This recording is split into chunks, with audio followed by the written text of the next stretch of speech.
Her insan bazen şaşar, kendi sınırlarını aşar.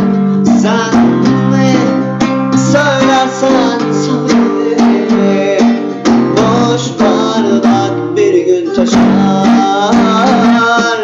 Başka bir şehirde karşılaşırmışız, dostça ayrılalım belki selamlaşırız. Birimiz tek, diğerimiz çiftlik eğer, İşte o zaman konuşmadan uzaklaşırız. Başka bir şehirde karşılaşırmışız, dostça ayrılalım belki selamlaşırız.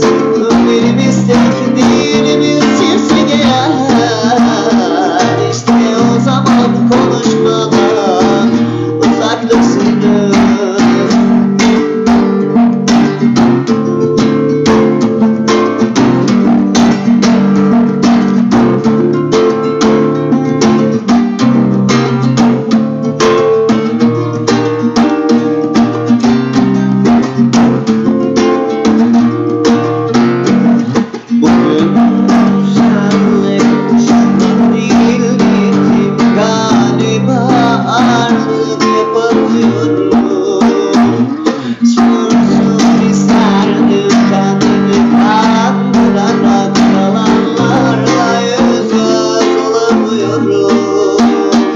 Her insan bazen şaşar, kendi sınırlarını aşar.